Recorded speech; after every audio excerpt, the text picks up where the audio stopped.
Shalom, terima kasih sudah meluangkan waktu sejenak di tengah kesibukan Anda untuk duduk mendengarkan serta merenungkan kebenaran firman Tuhan. Kami berdoa agar waktu ini menjadi waktu yang menyegarkan bagi jiwa Anda. Topik renungan kita sepanjang minggu ini adalah iman dan pasar. Bagian firman Tuhan yang menjadi fokus perenungan kita adalah Ulangan pasal 8 ayat 17-18a, terjemahan baru kedua yang berbunyi demikian.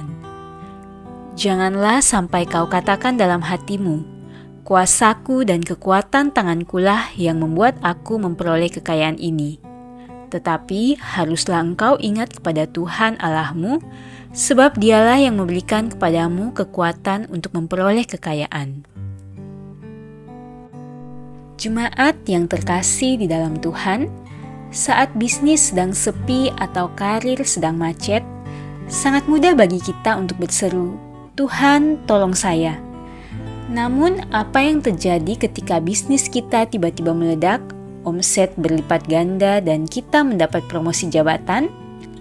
Seringkali saat kita sedang berada di puncak kesuksesan, kita menepuk dada di depan cermin dan berkata, "Tentu saja saya berhasil, saya kan pekerja keras, pintar membaca peluang pasar, dan punya banyak koneksi." Merasa bangga atas hasil kerja keras adalah hal yang wajar. Namun kita harus berhati-hati karena kesuksesan seringkali membawa godaan terbesar di dunia kerja, yaitu kesombongan. Ayat ini adalah pesan perpisahan dari Nabi Musa kepada bangsa Israel sebelum mereka masuk ke tanah perjanjian. Musa tahu bahwa kehidupan mereka akan segera berubah drastis. Dari bangsa nomaden yang serba kekurangan di padang gurun, mereka akan segera masuk ke tanah yang subur, makmur, dan penuh kekayaan. Musa memberikan peringatan yang sangat tajam bahwa bahaya terbesar di tanah yang makmur bukanlah kelaparan, melainkan penyakit lupa atau amnesia rohani. Musa melarang mereka berkata, "Kekuasaan dan kekuatan tangankulah yang membuat aku kaya."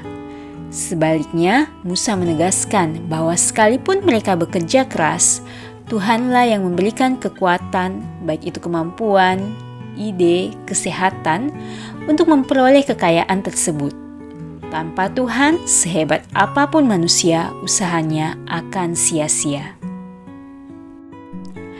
Di tengah ketatnya persaingan pasar dan dunia usaha, pencapaian kita seringkali diukur dari angka, omset, dan posisi. Saat kita berhasil mencapai target, iman kita diuji. Apakah kita mulai merasa diri hebat dan tidak lagi butuh Tuhan? Apakah kita mulai meremehkan rekan kerja yang karirnya tidak secepat kita? Iman yang hidup di tengah pasar berfungsi sebagai jangkar kerendahan hati.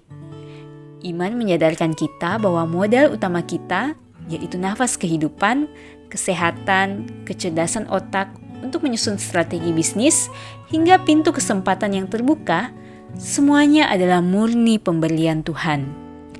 Ketika kita menyadari bahwa Tuhan adalah sumber segala keberhasilan, kita tidak akan mudah sombong saat sedang untung besar, dan kita juga tidak akan mudah hancur saat bisnis sedang lesu.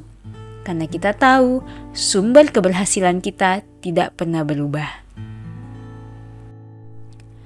Mari kita merenungkan sejenak.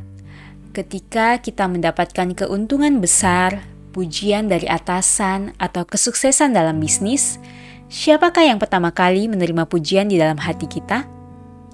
Kesadaran apa yang harus kita perbaiki hari ini agar kita tidak menjadi sombong atas hasil keringat kita? Mari kita berdoa. Tuhan Yesus, terima kasih atas setiap pekerjaan, bisnis, dan rezeki yang Engkau percayakan kepada kami hari ini. Ampuni kami jika di saat kami sukses dan berhasil, kami seringkali mencuri kemuliaan-Mu dan merasa bahwa itu semua semata-mata karena kehebatan kami sendiri. Ya Roh Kudus, berikan kami hati yang senantiasa rendah hati dan bersyukur. Ingatkan kami selalu bahwa setiap kekuatan, ide bisnis, dan kesehatan yang kami miliki adalah anugerah-Mu. Biarlah segala kesuksesan kami di dunia usaha hanya untuk memuliakan nama-Mu. Dalam nama Tuhan Yesus kami berdoa. Amin. Kiranya renungan hari ini boleh menuntun langkah kita sepanjang hari. Selamat beraktivitas dan sampai jumpa lagi dalam renungan kita bersama esok hari. Tuhan Yesus memberkati.